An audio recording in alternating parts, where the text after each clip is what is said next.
Bonjour et bienvenue Chloé et Adrien. On vous reçoit aujourd'hui pour notre série de podcasts consacrée aux valmineux qui sont animés d'une flamme, d'une passion, qu'elle soit sportive, associative ou autre. Donc tel est votre cas. Vous nous en parlerez au cours de cette interview. Et dans cet épisode, nous allons échanger avec vous autour de vos nombreux engagements et passions. Allô, bonjour, bienvenue sur Radio Valmy. Il est actuellement 10h du matin. Pour commencer, est-ce que vous pouvez vous présenter en quelques mots ? Bonjour, Adrien, donc gérant de la GWAP et barman de l'établissement. Bonjour, donc moi c'est Chloé Barret, je suis en charge de toute la production de la bière de la GWAP. Merci à vous deux. Quelle était votre vie avant la GWAP et comment vous est venue l'idée de venir vous installer à Valmeinier ? Alors, avant la GWAP, on avait une petite vie plan-plan à Paris. On travaillait tous les deux dans un bureau d'études spécialisé dans le transport public. Et on en a eu marre de bosser dans un bureau et de la ville. Et donc, on a tout quitté pour venir s'installer à Valmeinier. On a fait le choix de Valmeinier parce que moi, mes grands-parents sont originaires d'ici.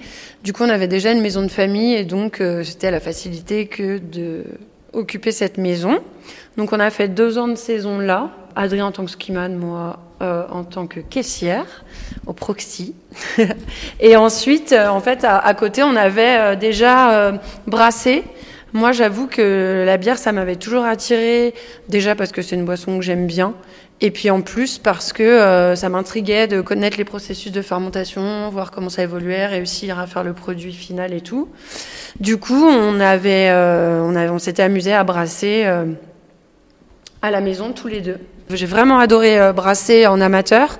Et Adrien, lui, son rêve, c'était d'avoir un bar. Nos deux passions semblaient bien collées pour se réaliser. Et du coup, il y avait un établissement dispo à 1500 qui appartenait à Christian Noraz à Valmeinier, qui restait inoccupé pendant plusieurs années. Et du coup, on lui a demandé si on pouvait en faire quelque chose et implanter notre microbrasserie dans son local. Ok, merci. Donc vous avez lié un peu vos deux passions, c'est super. Comment avez-vous réussi à vous faire connaître ici à Valmeinier et qu'est-ce qui a fait votre réputation ? Alors comme l'a indiqué Chloé, c'est vrai qu'on avait effectué 2 saisons avant à Valmeinier, avant de monter la microbrasserie GWAP. Comment on s'est fait connaître ? Via ces 2 saisons dans la station. Et ensuite, comment on s'est fait connaître une fois que la brasserie a été montée ? Déjà, sans envoyer trop de fleurs à Chloé, c'est vrai que le produit qu'elle sortait a tout de suite plu et tout de suite été bon. Donc quand le produit est bon, il y a déjà la moitié du chemin qui est fait. Et ensuite, comme l'a indiqué Chloé, c'est vrai que réouvrir un bar à 1500 qui avait été donc c'est anciennement la taverne pour ceux qui connaissent, et c'est vrai que ça faisait 13 ans qu'il y avait plus de bars, de pubs à 1500, donc ça a remis un peu d'animation au village et en fait ça a tout de suite pris clairement quoi. Entre l'effet bar et le produit qui était bon, c'était gagné. Très bien, merci. On sait que l'année 2023 était la première année où la vente de bière nationale a dépassé celle du vin. Et on sait aussi que le marketing autour de la bière s'est inspiré de celui du vin. Vous avez un univers bien particulier à la GWAP. D'où cela vient-il ? Alors, l'idée qu'on avait envie de créer, c'était un mélange entre un peu le côté traditionnel savoie, parce que c'est quand même, quand les gens viennent en vacances à Valmeinier, ils ont souvent envie de repartir avec quelque chose de local, typique. Donc on voulait vraiment qu'il y ait le côté savoyard, mais on voulait aussi que ce soit quand même moderne. Donc on a essayé d'allier les deux, donc d'où la tête du savoyard typique. Plus on voulait que ça résonne avec le nom GWAP. Et puis après, voilà, on le décline ce logo justement de façon plus ou moins moderne, plus ou moins punk. Et puis pareil, dans les couleurs, on a la gamme permanente qui est plus traditionnelle, et puis sur les bières éphémères, on s'éclate et puis on crée des étiquettes qui sont beaucoup plus tranchées, quoi, beaucoup plus modernes. Merci beaucoup. Concernant un peu les chiffres, vous avez combien de gammes de bières et en termes de litres de bière brassée, combien ça peut représenter à peu près pour votre brasserie ? Alors, on a une gamme de 5 bières permanentes qui sont disponibles en bouteille à la pression toute l'année. Et ensuite, on a entre 3 et 4 bières du moment qui changent en fonction des saisons, en fonction des envies de l'équipe de brassage également, de Chloé et Will. Donc voilà, on a principalement, on a souvent 8 ou 9 bières dispo. Depuis 2018, depuis l'ouverture, on a créé 25 recettes différentes. On était l'année dernière, donc jusqu'en 2022-2023, on était aux alentours de 400 hectolitres de bière produits par an. Et là, avec le projet d'agrandissement, on est aux alentours de 800 hectolitres à confirmer en fin d'année, mais on est plutôt dans ces eaux-là. Ça fait beaucoup, on est d'accord, je pense. Du coup, on va revenir un peu sur votre vie à Valmeinier, si je puis me permettre. Dans quelle mesure êtes-vous réellement engagé du coup, dans la vie à Valmeinier ? Alors là, je pense qu'on est le plus engagé, c'est qu'on a un des 4 seuls commerces ouverts à l'année. Alors ça, c'est notre avis perso avec Chloé, mais je pense que dans un village, il faut une école et un bar. Et du coup, c'est vrai que l'offre qu'on propose d'être ouvert à l'année, avec les vendredis et les samedis en intersaison, c'est vrai que voilà, c'est notre engagement principal pour Valmeinier. Et d'autant plus qu'aujourd'hui, on ouvre également la cuisine les vendredis. Donc pour les locaux, pour les propriétaires qui viennent passer le week-end à Valmeinier, c'est vrai que c'est une offre qui plaît bien et on a des bons retours.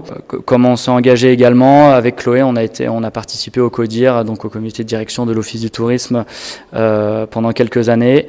Mais étant donné que maintenant notre bar est monté à 1800, il y avait déjà un représentant pour les commerçants de 1800, donc on s'est effacé. Quelqu'un a pris notre place pour 1500.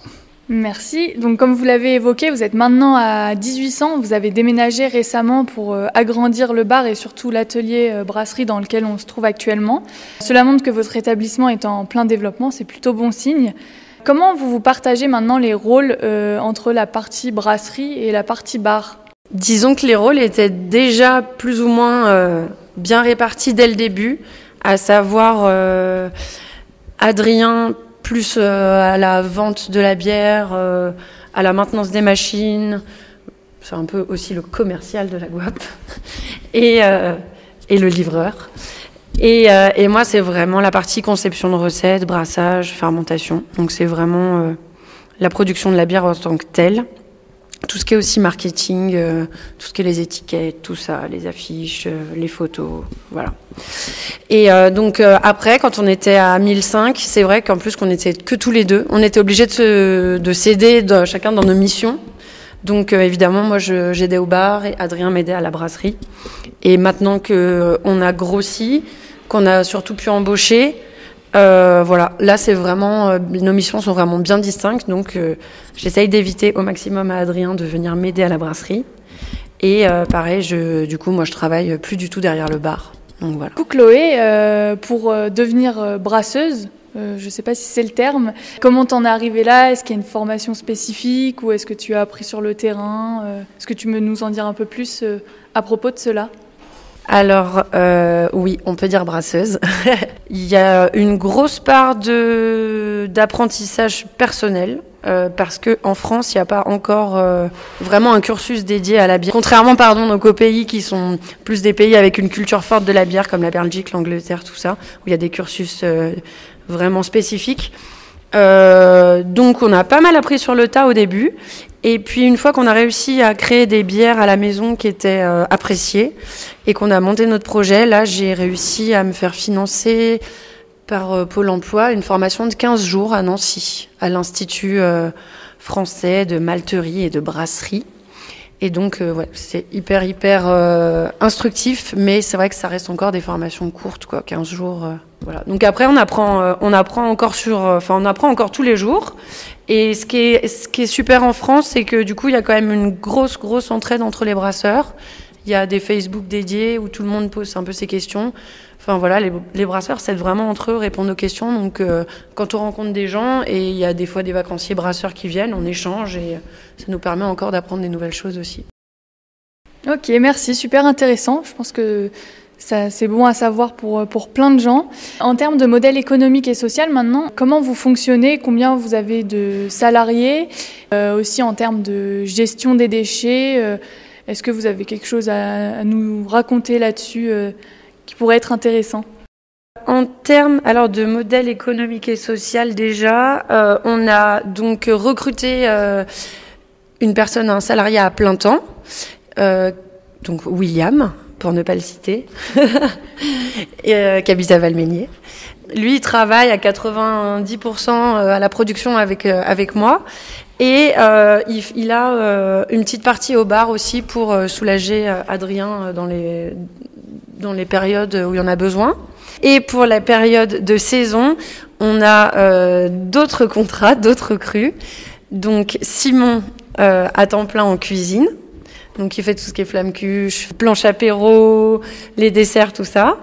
Et après, on a eu des petits contrats de renfort. Sandra, donc, en petit contrat au bar pour épauler Adrien. Et mon père qui venait aussi nous épauler à la production. Ça, c'est pour donc les salariés. Et ensuite, pour la question sur la gestion des déchets.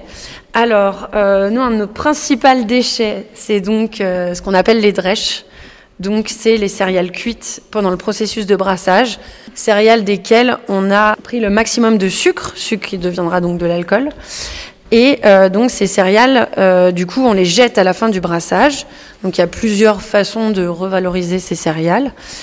Et une façon qui est très répandue dans le milieu brassicole, c'est de travailler avec les éleveurs. Parce que ces drèches, en fait, sont très appréciées des animaux. Parce qu'elles sont pleines de protéines, de fibres et elles n'ont plus trop de sucre.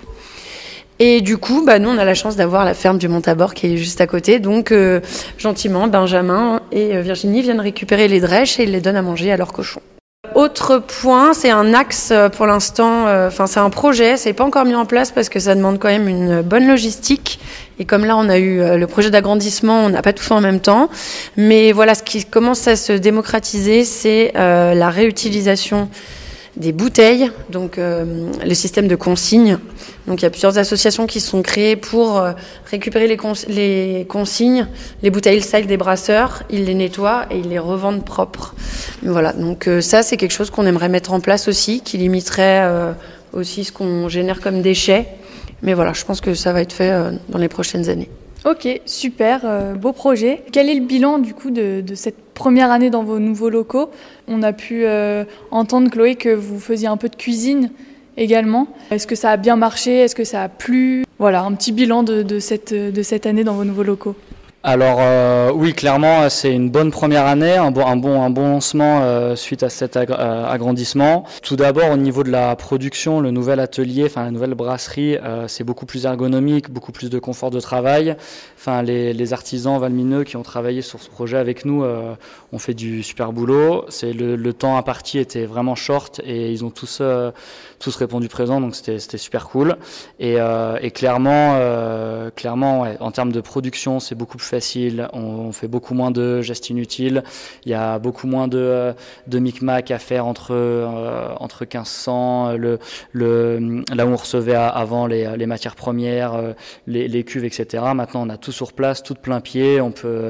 C'est beaucoup plus ergonomique et vraiment, on gagne du temps, de l'énergie. Donc ça, c'est le premier point. Et pour le bar à 1800, idem, comme vous avez pu le voir, c'est plus grand. On a une terrasse.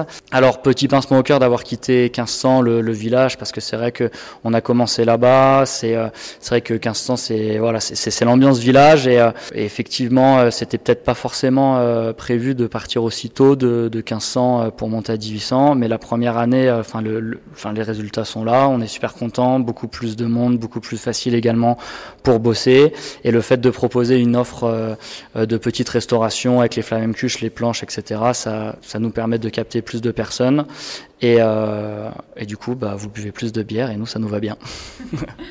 Également, on tient à souligner qu'on travaille avec le traiteur Les Lucioles qui, elle aussi, récupère nos drèches, comme vous expliquait Chloé, pour en faire des petites tartelettes et des produits qu'on propose sur nos planches. Il y a également sa terrine qui est effectuée avec notre bière, l'American Wheat. Donc voilà, tout, même les planches, même la nourriture, ça tourne un petit peu autour de la bière. Notre pâte à crêpes est effectuée avec notre bière ambrée. Donc voilà, tout tourne autour de la bière. Ok, top, merci. Qu'est-ce qu'on peut vous souhaiter du coup pour la suite ? Nous, vous n'avez pas à nous souhaiter grand-chose, c'est plutôt à vous. Continuez à consommer de la guap, continuez à venir nous voir, continuez à consommer local et nous on vous le rendra bien et l'équipe brasserie vous trouvera des nouveaux produits, des nouvelles bières sympas et on sera tous contents. Ok, super, et merci beaucoup pour ce beau témoignage. Et donc rendez-vous à la guap pour déguster une bonne bière locale. Comme l'a dit Adrien, consommer local, avec modération bien sûr, et une flamencuche si vous avez une petite faim, tous les soirs du coup de cet été, à partir de 16h.